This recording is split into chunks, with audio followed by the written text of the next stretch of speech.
Entonces, vamos a empezar con los fármacos básicos. Los prototipos, por supuesto, han sido la aspirina, la noradrenalina o epinefrina o norepinefrina. Estos, como ya dijimos, se caracterizan por ser prototipo, pero esto es porque actúan todos los receptores alfa y todos los receptores beta, es decir, tienen una acción bastante potente, pero también tienen muchos efectos adversos.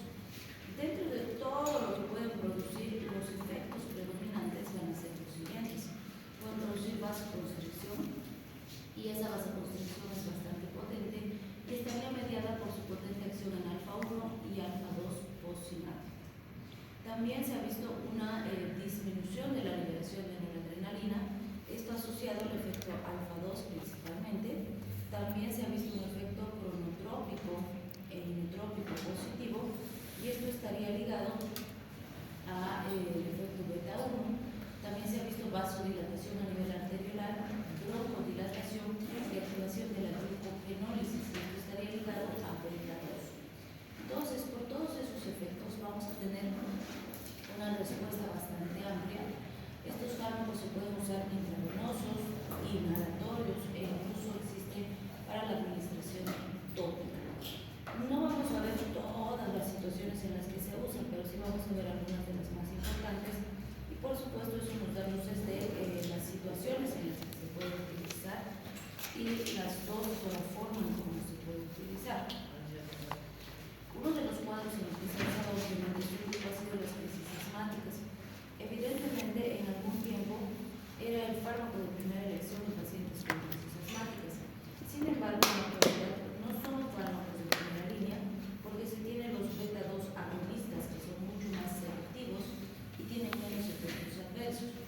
Pero cuando los beta-2 agonistas no resultan, no logran controlar la crisis, entonces seguimos recurriendo a estos fármacos. Se reservan para crisis que no están respondiendo a otras alternativas farmacológicas.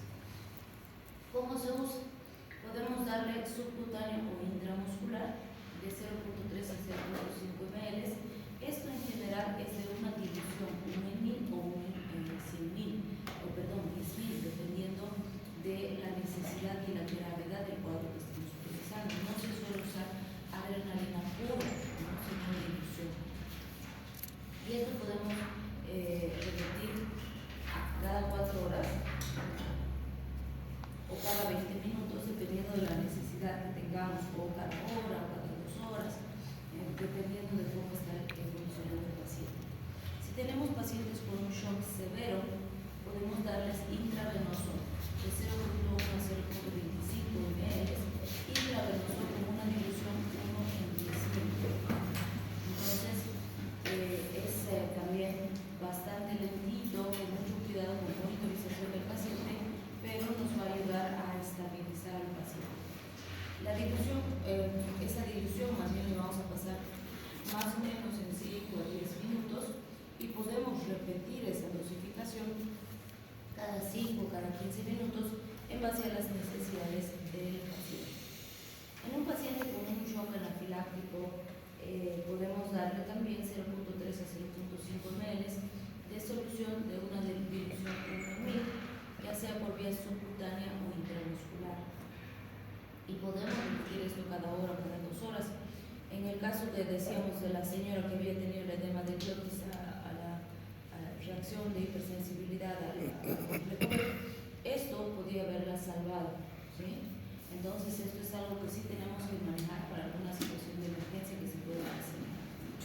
En paciente pediátrico vamos a utilizar de 0.01 ml por kilogramo de la misma dilución, una dilución 1 en 1000, también por vía subcutánea intramuscular cada hora o cada 2 horas.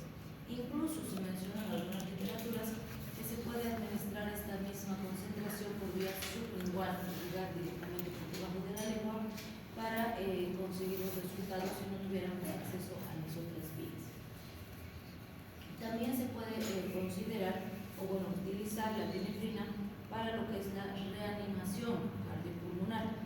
Cuando hablamos de la reanimación cardiopulmonar, ahí sí se puede utilizar la ampolla pura. En general le van a ir pasando en el proceso de recuperación del paciente que el protocolo normalmente establece que son 20 minutos que vamos a hacer el masaje cardiopulmonar y vamos a usar fármacos para tratar de que ese corazón vuelva a funcionar, ¿sí? También está descrita en la literatura la administración intracardíaca de adrenalina, ¿no? Para que el corazón reaccione.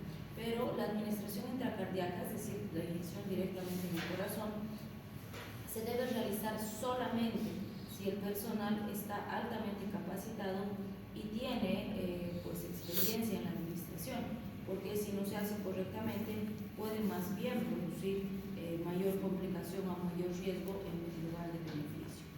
Y bueno, con la anestesia ya lo mencionamos en los temas previos, ¿no es cierto? Se puede utilizar adrenalina como el anestésico para obtener beneficios de ese efecto vasoconstrictor. Entonces, con los anestésicos ya dijimos, son 4 los puntos en los que no se puede usar esa asociación. ¿Cuáles serán? ¿Dónde no se podía usar adrenalina con vasoconstrictor? Perdón, adrenalina con anestésico. ¿Y qué lugares?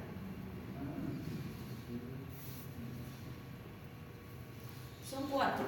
Y la razón, a ver, primero, lo que vamos a explicar es que el asociar un anestésico a un vasoconstrictor como la adrenalina es benéfico para el procedimiento anestésico, ¿sí?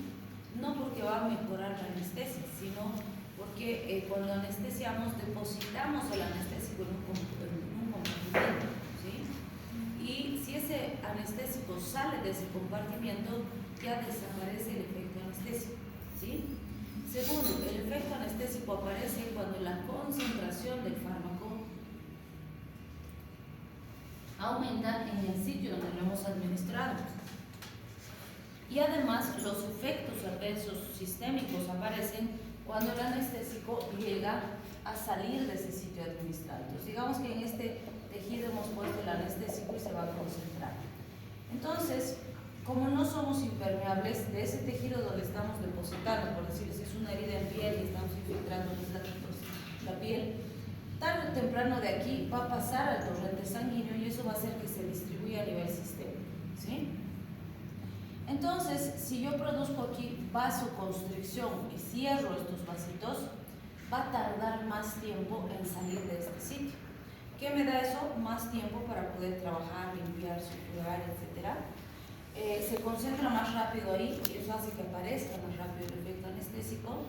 Y además los efectos adversos sistémicos tardan más en aparecer y cuando aparecen son menos intensos, ¿sí? Entonces, asociar el anestésico con vasoconstrictor es una muy buena estrategia en el uso de anestésicos, ¿sí? Sin embargo, existen zonas en las que usar este vasoconstrictor puede ser muy peligroso y esto hace referencia a las zonas de irrigación terminal, como por ejemplo los pulpejos de los dedos. Porque dicen ahí, si uso anestésico pero produzco vasoconstricción, se puede necrosar el tejido, porque la irrigación terminal es muy fina.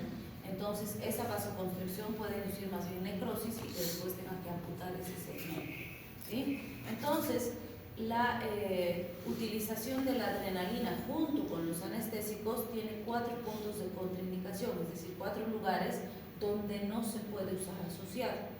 Solo anestésico sin el vasoconstrictor, ¿sí? Pulpejos de los dedos, punta de la nariz, lóbulo de la oreja y la punta del pene. En esas 4 localizaciones se usan anestésicos sin vasoconstricción o sin vasoconstrictor, perdón, porque la vasoconstricción puede producirnos necrosis, ¿sí? Bien, otro de los fármacos que vamos a ver es la midodrina. La midodrina, fíjense, es un poquito más selectiva, ya sería agonista alfa 1, ¿sí? Entonces, al ser agonista alfa 1, vamos a ver que aumenta la actividad de la fosfolipasa C, por lo tanto, aumenta el calcio intracelular y produce vasoconstricción. Entonces, como efecto, lo que vamos a ver es que se puede presentar una contracción del músculo liso a nivel de las venas principalmente. Esa vasoconstricción va a subir la resistencia periférica y eso nos va a producir un aumento de la presión arterial, ¿sí? ¿Cuándo me sirven estos fármacos?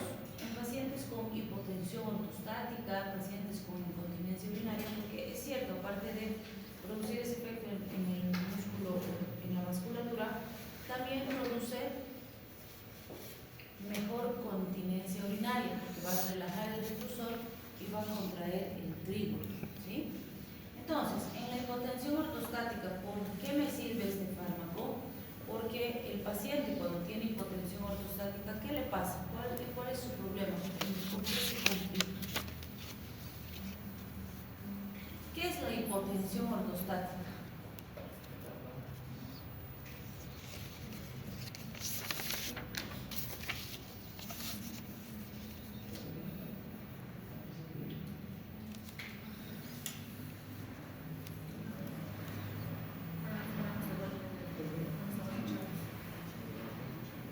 Si te paras ahorita de golpe, eso va a ser hipotensión ortostática.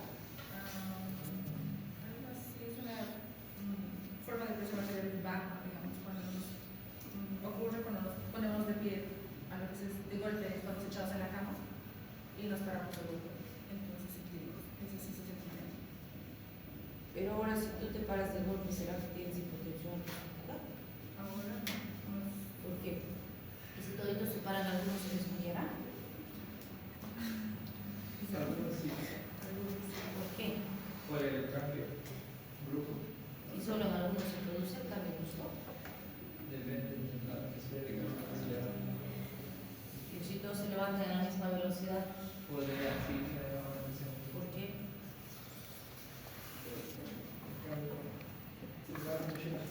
Pero si todos se levantan a la misma velocidad, ¿por qué solo algunos se pueden desmayar y otros no?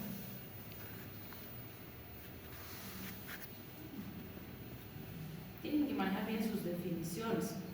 La hipotensión ortostática está definida como una disminución brusca de la presión arterial al cambio postural. Ese es el elemento clave y lo que nos diferencia de una hipotensión clásica, ¿sí? Entonces es al cambio postural. De hecho, como dicen ustedes, si cambiamos de posición, todos podemos tener una disminución de la presión arterial, pero no todos nos vamos a marear, nos vamos a desmayar o vamos a sentir esos efectos de la hipotensión. ¿Por qué? Porque en todos se va a producir la activación de una respuesta compensatoria. ¿Qué pasa cuando cambiamos de posición de echado a sentado o de sentado a parado? La presión, la sangre tiende a ir por gravedad hacia los miembros inferiores, eso es lo fisiológico, ¿sí? Pero se activa nuestra respuesta simpática, produce vasoconstricción y eso hace que la presión arterial suba y la sangre siga perfundiendo el cerebro y siga llegando hacia la parte más alta, ¿sí? Entonces, en condiciones normales, un paciente que tiene hipotensión ortostática no funciona correctamente este sistema de compensación. Por eso es que se para y boom, se desmaya o se va de golpe su presión arterial, o se sienta y ya está mareándose porque su presión baja y no logra compensar adecuadamente, ¿sí? Entonces, ¿qué vamos a hacer con ese paciente? Si le damos un agonista alfa, vamos a hacer con el fármaco que sus vasos sanguíneos se contraigan para que mantenga presiones un poquito más altas, con el objetivo de que no se nos esté desmayando, no se esté mareando y demás en sus actividades cotidianas, ¿sí? La dosis es de 10 miligramos en 3 administraciones diarias, pero la recomendación es que sea cada 4 horas. ¿Por qué creen que hay esta variación? Porque fíjense, normalmente cuando decimos 3 veces al día, decimos es cada 8 horas. Pero aquí estamos diciendo 3 veces al día, pero va a ser cada 4 horas. ¿Qué creen?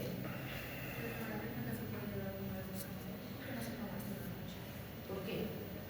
Por el efecto vasoconstrictor, toda la noche la vamos a tener con la presión, vamos a aumentar. ¿Por qué?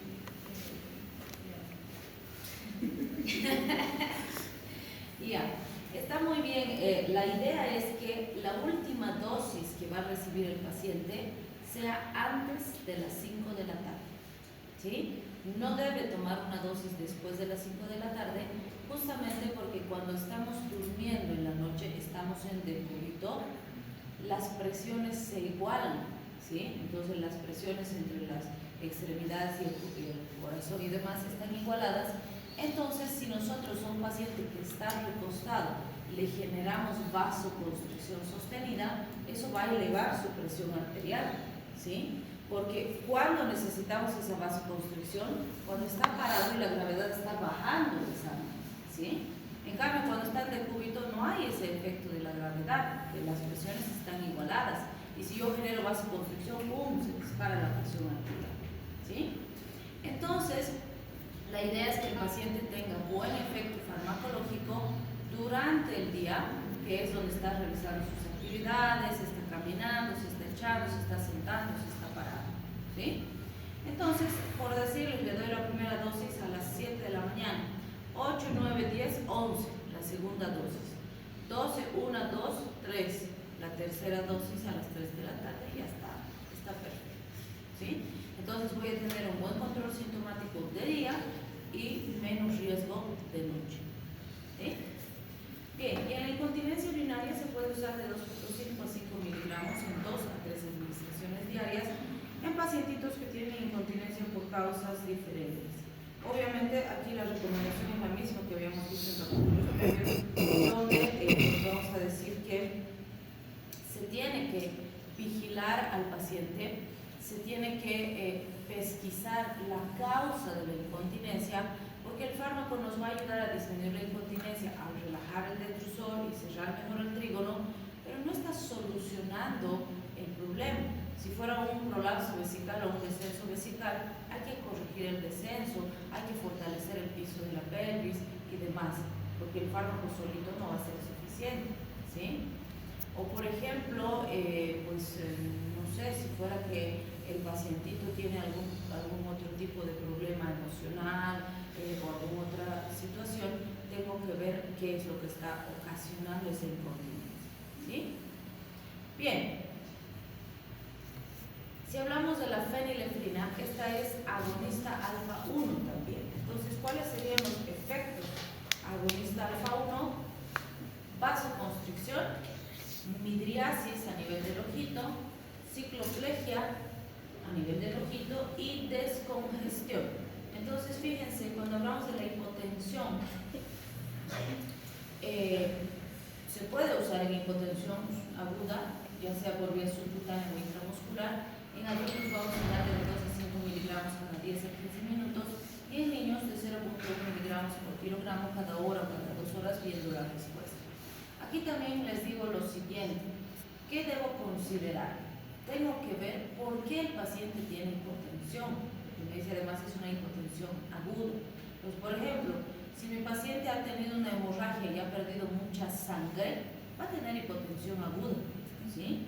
Y si le genero vasoconstricción, ¿voy a estabilizar su presión arterial? Sí, parcialmente, temporalmente podríamos decir, porque voy a modificar la resistencia.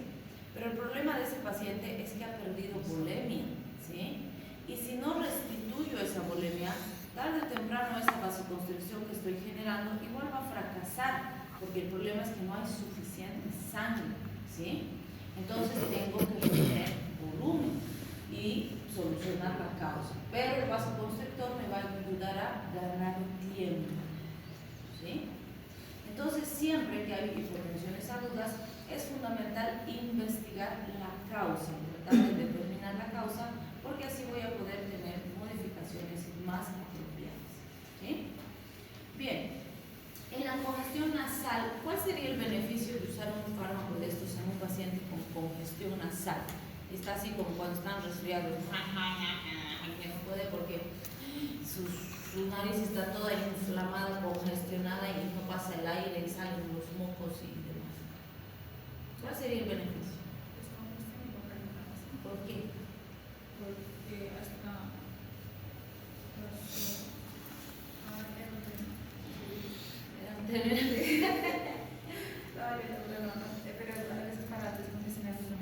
pero además sí, Es que lo que tienen que pensar es por qué hay congestión y cómo voy a solucionar con este fármaco esa congestión, ¿sí?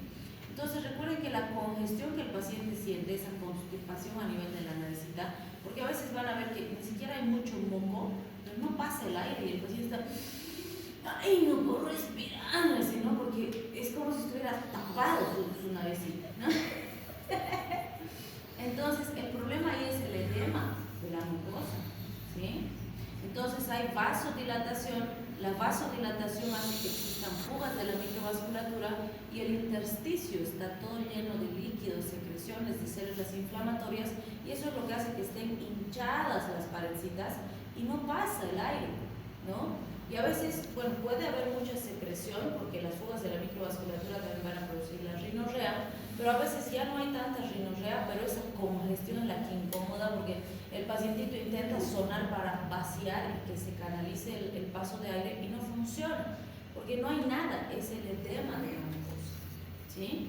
Entonces, ¿cómo solucionamos? Vamos a producir vasoconstricción y eso va a hacer que ese edema se vaya reabsorbiendo y que no salga más, por lo tanto no se produzca más el edema.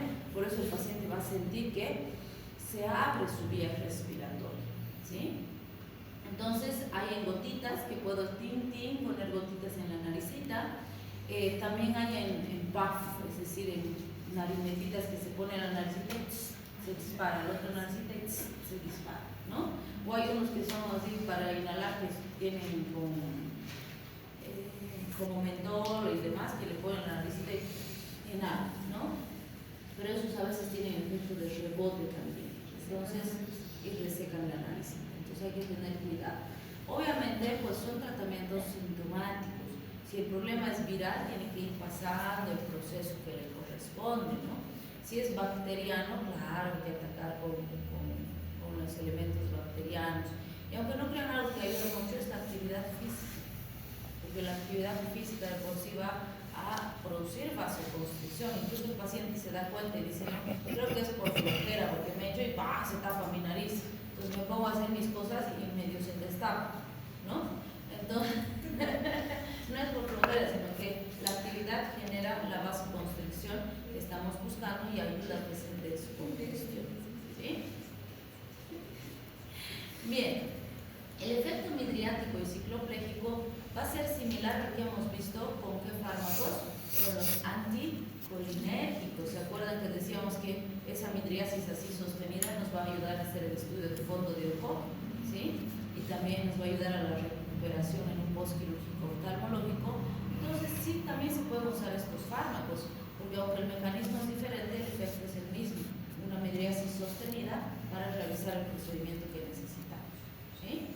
Entonces se administra 1 o 2 gotitas en cada ojito antes de realizar el procedimiento. Y este es bien interesante y es uno de los usos más comunes de la fenilefrina o la nafazolina, que pertenece a su mismo grupo, es más usada todavía en nuestro medio. Han debido ver el fluoril, por ejemplo, ¿no? Que tiene manzanillita y tiene nafazolina, que es alfa agonista también. ¿Qué es lo que hace? Va a quitar la congestión de los ojitos, ¿sí? ¿Por qué? Cuando el ojito está congestionado, se pone rojo, está irritado, molesta, ¿sí? Entonces, evidentemente, lo que se recomienda en primera instancia son lágrimas artificiales, porque en general el ojito se pone rojo, se irrita cuando está seco, ¿sí? ¿Quién se encarga de lubricar nuestros ojitos?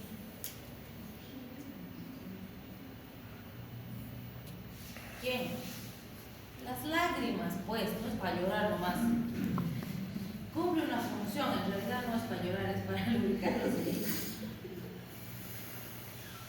Entonces las lágrimas se encargan de lubricar los ojitos todos los días. ¿Y quién se encarga de distribuir esa lagrimita? El parpadito va a distribuir, ¿no? Entonces, fíjense, por ejemplo, si he estado trasnochándome muchos días, estudiando en la compu, en el celular, qué sé yo, se resecan pues mis ojitos porque estoy haciendo más esfuerzo y en vez de lubricar como debería, estoy más tiempo con los ojos abiertos, les estoy exigiendo más. Entonces se van a resecar, se van a empezar a irritar y se van a poner rojos, ¿sí? Entonces, ¿esto me ayuda? Sí, pero hay que tener cuidado porque el paciente siempre está tentado a abusar de estos fármacos, porque si yo le pongo lagrimitas artificiales, mejoro la lubricación, se hidratan más, pero tarda en desaparecer el rojo. Y a veces, estoy lubricando y sigue rojito el ojo, ¿no? Y no se ve muy bien. Pero cuando uso estos que tienen vasoconstrictor, pin, pin, le pongo en minutos, blanquito queda el ojito, ¿sí? Entonces sí, mejora mucho el aspecto, pero ¿cuál es el riesgo? Número uno, ese blanquito es porque ha producido vasoconstricción en esos vasitos que se veían rojos en mi ojo, ¿sí? Por eso desaparece. Pero número uno, va a aumentar la presión intraocular, ¿sí?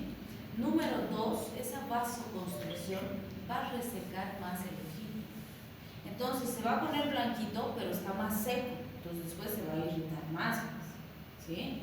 Entonces hay que ver si la causa es que estoy exigiendo mucho, tal vez necesito lentecitos o necesito descansar, o ya cuando esté muy rojo le pongo el vasoconstrictor y luego gotitas, lagrimitas artificiales para hidratar el ojito, ¿sí? Con vino, ¿sí? Y le digo al paciente, ok, en estos días que estás con demasiada carga y demás podemos usar el vasoconstrictor, pero después es lágrimas artificiales no más. El vasoconstrictor no se debe usar periodos demasiado largos de tiempo, es peligroso, ¿sí? Porque no se olvide que el aumento de la presión intraocular de forma sostenida puede producir ceguera, ¿sí? Entonces hay que usar con cuidado. Ahora, puede ser que esa sobreexigencia o el pacientito hay un lugar donde viene demasiada tierra o encima, pues, no sé, digamos que maneja motito y el viento también le da y maneja sin lentes, entonces el viento, las basuritas, todo eso también están aumentando, si quieren, los factores de riesgo al ojito. Entonces resulta que ya no es solo irritación y sequedad, sino que está como una infección en el ojito, ¿no? Y hay una conjuntivitis. Entonces la irritación va a ser más intensa, en algún momento puede aparecer más lagañitas, el pacientito nos dice, ahí sí se me acumula mucha lagaña aquí sí, en el angulito del ojo, ¿no? O empieza a aparecer lagañitas a veces aquí abajito o a ratos aparece como una lagañita por ahí en medio del ojito. Quiere decir que ya hay una conjuntivitis bacteriana, es decir, hay una infección bacteriana en el ojito. Entonces, ni las lágrimas artificiales ni estos alfa agonistas van a solucionar la infección. Hay que poner antibiótico en gotitas, ¿sí? Le paso, digamos, un clorofenicol en gotitas, 1 o 2 gotitas a cada ojito cada 8 horas, y al mismo tiempo puedo usar el agonista alfa en los momentos en que esté muy rojo, muy congestionado y tiene que ir al trabajo el pacientito o tiene que ir a algún lugar, ¿sí? Y aunque no crean, a muchos pacientitos se les congestiona o les aparecen infecciones porque se han puesto pestañitas, ¿qué son estas? Postizas, ¿sí? Las postizas, las sustitutas. Entonces, las pestañitas postizas, porque a veces no sabemos cómo están las manitos en la estética de quien nos está poniendo o nosotros nomás nos hemos puesto, ¿sí? Y los oftalmólogos dicen el peor hábito y que es súper dañino para los ojitos es frotarse, ¿sí? Porque cuando está reseco el ojito, cuando está irritado, pica. Y lo peor que podemos hacer es frotar. Aún los que no usan lentes, si frotan, seguro que van a lesionar su ojo. Más aún quienes usan lentes tienen que cuidar más el ojito, ¿sí? Y por ejemplo, mi amigo, cuando fuma cannabis, no, de verdad, ellos dicen que se compran la bolita para que no tengan los ojos rojos. Pero ¿Es verdad eso? Que se echan gota y siguen fumando. Y se le colocan los manos. Claro, porque vas a producir esta vasoconstricción, pero, o sea, va a desaparecer el rojo, entre comillas, pero luego va a volverse a seguir fumando, ¿no? Y va a volverse a poner la gota. Entonces, si lo hace de forma sistemática, puede aumentar persistentemente la presión intraocular y le va a traer consecuencias. Puede deteriorar la visión, puede producirle un glaucoma farmacológico que a largo plazo produce ceguera, ¿sí? Entonces, obviamente está solucionando el síntoma, por decirlo así en ese momento, pero las consecuencias se pueden presentar. Claro, si lo hace una vez a la semana, seguro que no pasa nada, ¿no? Pero si lo está haciendo todos los días, porque todos los días le mete la marihuana, entonces, claro, que va a tener una consecuencia, ¿sí? Claro, se va a ver bien su ojo, porque sí es común, ¿no? Los marihuanos son rojos, sí. Por eso a veces vienen con lentes oscuros, ¿no? Entonces es cierto, y se ve mal, pues el ojo así tan loco se ve mal, da mal aspecto. Los alcohólicos también, ¿no? Sus ojos así como vampiros están ahí. Entonces sí, es cierto, y que se controla con esto, claro, claro. De verdad les digo, esto es mágico, así, y un blanquito aparece el ojo. Sí, porque yo lo veo que tiene el ojo rojo, se echa y después el ojo blanco tiene. Pero el efecto pupilar no mejora con eso. De que antes te voy a hacer como solo.